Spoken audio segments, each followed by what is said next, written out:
حضور اکرم صلی اللہ علیہ وآلہ وسلم نے ارشاد فرمایا، بے شک تم میں سے ہر ایک اپنی ماں کی پیٹ میں 40 دن تک نطفے کی صورت میں رہتا ہے، پھر وہ جمع ہوا خون بن جاتا ہے، 40 دن تک وہ اسی طرح رہتا ہے، پھر وہ گوشت کا ٹکڑا بن جاتا ہے اور 40 دن تک اسی طرح رہتا ہے، پھر ایک فرشتہ اس کی طرف بھیجا جاتا ہے جو اس میں روح پھونکتا ہے، اسے 4 چیزیں لکھنے کا حکم دیا جاتا ہے: رزق،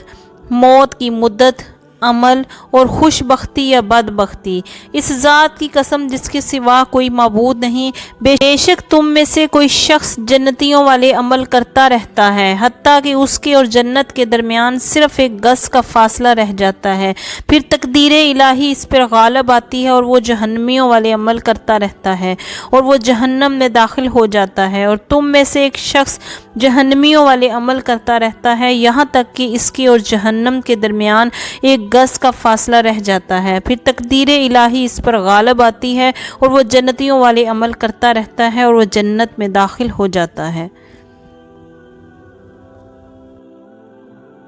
رسول اللہ صلی اللہ علیہ وآلہ وسلم نے ارشاد فرمایا، قیامت کے دن جہنم کو 70,000 لگاموں سے کھینچ کر لایا جائے گا، ہر لگام کو 70,000 فرشتے پکڑ کر کھینچ رہے ہوں گے۔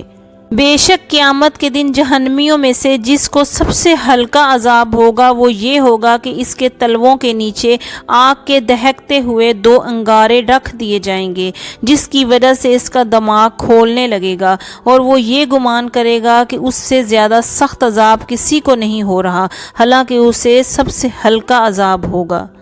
آپ نے ارشاد فرمایا، جہنمیوں میں سے کچھ لوگوں کو آگ ان کے ٹخنوں تک پکڑے گی اور بعض کو ان کے گھٹنوں تک پکڑے گی اور بعض کو ناف تک پکڑے گی اور بعض کو گردن تک آگ نے پکڑا ہوا ہوگا۔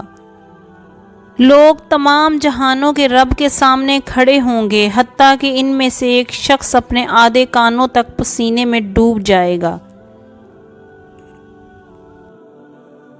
حضرت ابو ہریرہ رضی اللہ تعالیٰ عنہ فرماتے ہیں کہ ہم رسول اللہ صلی اللہ علیہ وآلہ وسلم کے ساتھ تھے کہ اچانک کسی چیز کے گرنے کی زوردار آواز آئی۔ آپ نے ارشاد فرمایا، کیا تمہیں معلوم ہے یہ کس چیز کی آواز تھی؟ ہم نے عرض کی، اللہ اور اس کے رسول بہتر جانتے ہیں۔ ارشاد فرمایا، یہ ایک پتھر تھا جسے 70 سال پہلے دوزخ میں پھینکا گیا تھا، اب وہ اس کی تہ میں پہنچا ہے، پس تم نے اسی کے گرنے کی آواز سنی ہے۔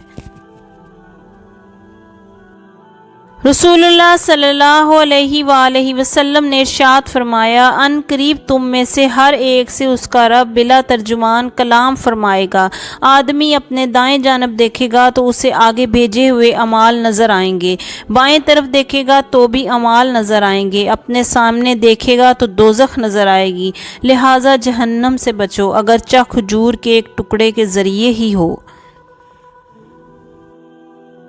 رسول اللہ صلی اللہ علیہ وآلہ وسلم نے ارشاد فرمایا، بے شک جو کچھ میں دیکھتا ہوں تم نہیں دیکھتے اور جو کچھ میں سنتا ہوں تم نہیں سنتے۔ آسمان چرچراتا ہے، اس کا حق ہے کہ وہ چرچرائے۔ آسمان میں 4 انگل بھی ایسی جگہ نہیں جہاں کوئی فرشتہ سر مسجود نہ ہو۔ بے شک جو کچھ میں جانتا ہوں اگر تم جانتے تو کم ہنستے اور روتے، اس طرح زندگی کے مزے نہ لے رہے ہوتے اور اللہ کی پناہ لیتے ہوئے جنگلوں کی طرف نکل جاتے۔